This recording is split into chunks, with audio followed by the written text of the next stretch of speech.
Voter ID সংশোধনের জন্য এই একটি ডকুমেন্টস যে কতটা জরুরি ছিল আবেদন বাতিল হবার পর হারে হারে বুঝতে পারবেন। তাই সময় থাকতে সময় নষ্ট না করে আগেই এটা করে নিন। এই একটি ডকুমেন্টসই আপনার সব ডকুমেন্টসকে টেনে আনবে, যেমন কান টানলে মাথা আসে।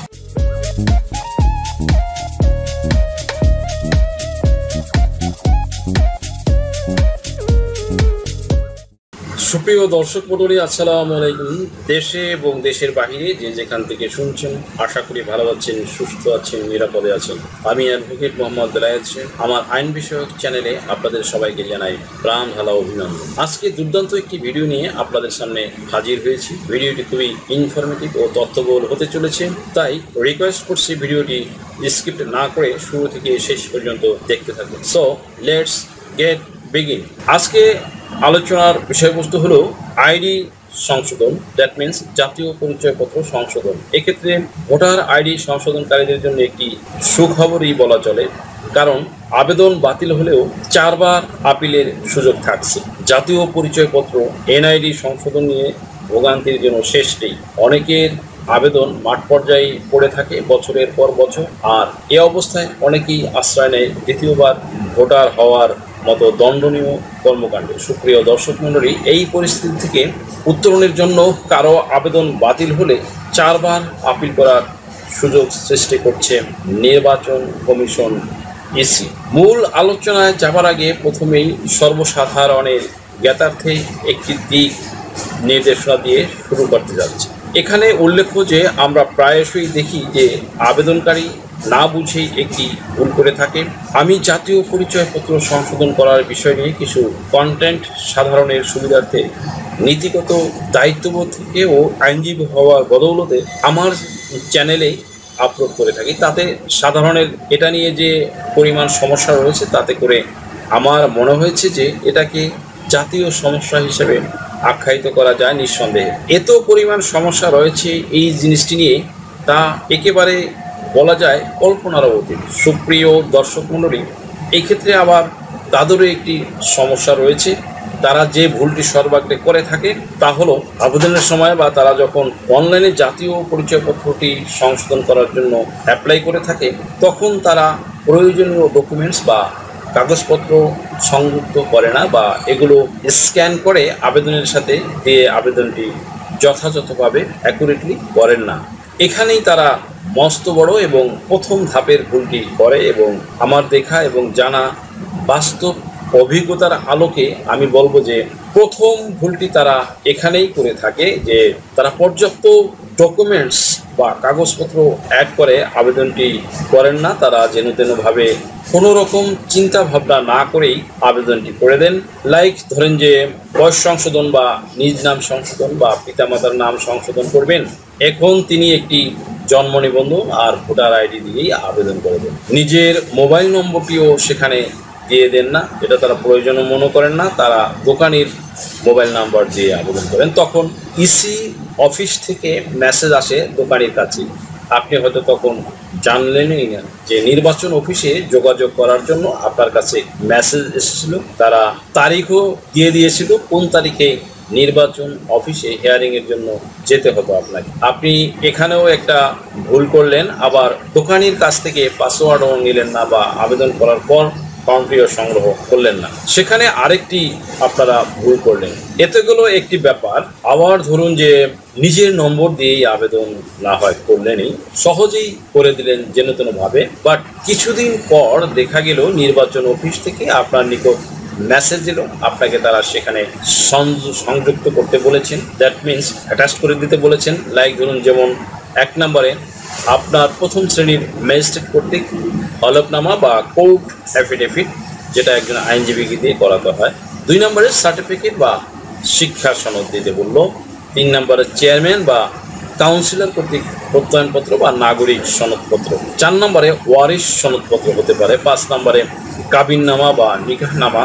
তাহলে আপনি যখন টাকা পয়সা এবং সময় অপচয় করে আবেদনটি করলেনই, তাহলে এসব কিছু আগেই সংগ্রহ করে আবেদন করলেন না কেন? প্রশ্ন হলো এখানে, আবেদন করে অনেক দিন অপেক্ষার পর এমন মেসেজ আসে, তাহলে তো আপনার যেই লাউ সেই কদুই হলো। আপনাকে পুনরায় আবেদন বা আপিল করতে হলো। তাহলে আপনি যদি আগেই সব সংগ্রহ করে আবেদন করতেন তাহলে তো এতদিনে সংশোধন হয়েই যেত, তাই না?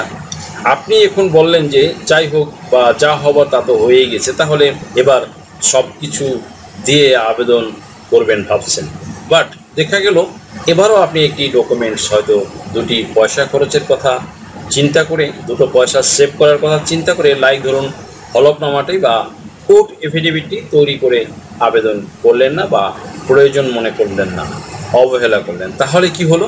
আবারও আপনার আবেদনটি বাতিল হলো, আর আপনি বুঝতেই পারলেন না যে কি কারণে বাতিল হলো। এভাবে হয়তো আপনি বারবার আবেদন করতেই পারবেন, কিন্তু কাজের কাজ আপনার কিছুই হবে না। ভোটার আইডি সংশোধনের জন্য এই একটি ডকুমেন্টস যে কতটা জরুরি ছিল আবেদন বাতিল হবার পর হারে হারে বুঝতে পারবেন। তাই সময় থাকতে সময় নষ্ট না করে আগেই এটা করে নিন।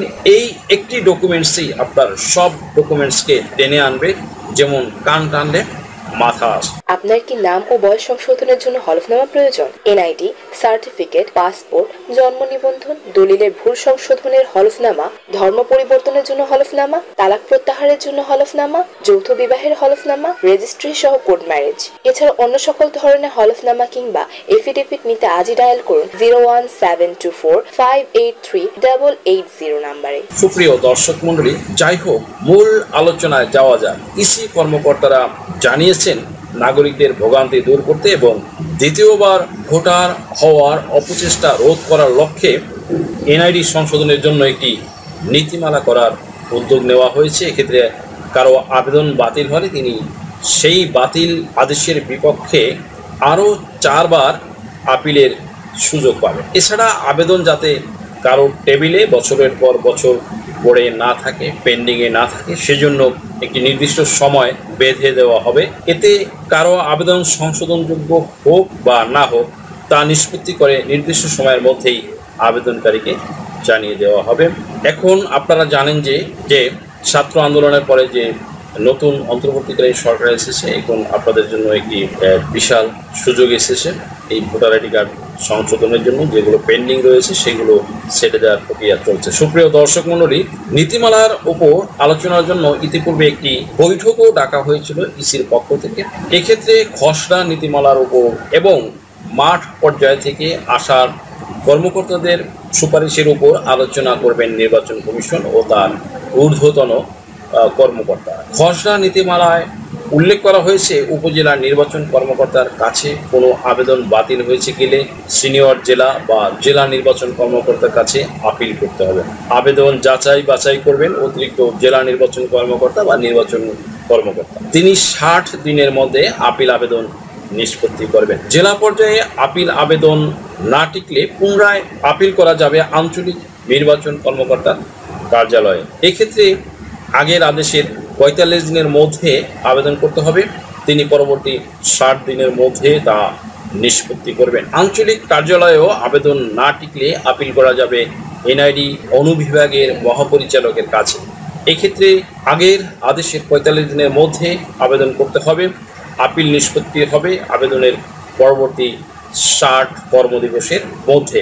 সেখানে আবেদন না টিকলে সর্বশেষ পন্থা হিসেবে নির্বাচন কমিশন বরাবর আপিল করা যাবে আগের মতোই। এবারও 45 দিনের মধ্যে আবেদন করতে হবে। নির্বাচন কমিশন গঠিত কমিটির দ্বারা যাচাই বাছাই ও নথি উপস্থাপন এবং শুনানি শেষে কমিশন আদেশ দেবেন 60 দিনের মধ্যে। এক্ষেত্রে কমিশনের আদেশেই চূড়ান্ত হবে। নীতিমালা প্রণয়ন কমিটির দায়িত্বপ্রাপ্তদের একজন ইসির যুগ্ম সচিব তিনি বলেন, খসড়া নীতিমালার উপরে সবার মতামত চাওয়া হয়েছে, আলোচনা করে সিদ্ধান্ত নেওয়া হবে।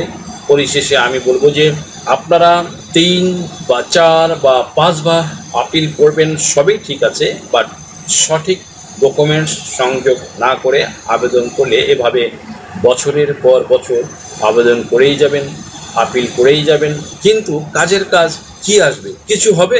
প্রশ্ন আপনাদের কাছে থাকবো। সুপ্রিয় দর্শক মণ্ডলী, আশা করি ভিডিওটি থেকে সামান্যতম বলে উপকৃত হয়েছেন। যদি ভিডিওটি আপনাদের সামান্যতম উপকার আসে তাহলে রিকোয়েস্ট করবো চ্যানেলটি লাইক, শেয়ার, কমেন্টস এবং সাবস্ক্রাইব করে পাশে থাকা বেল আইকনটি প্রেস করে দিন, যাতে পরবর্তী ভিডিও নোটিফিকেশনটি খুব সহজেই পেয়ে যান। সো আজকের মতো এখানেই শেষ করছি। দেখা হবে অন্য কোনো দিন, অন্য কোনো ভিডিওতে, অন্য কোনো আইনি কন্টেন্টে। সেই পর্যন্ত সকলে ভালো থাকুন, সুস্থ থাকুন।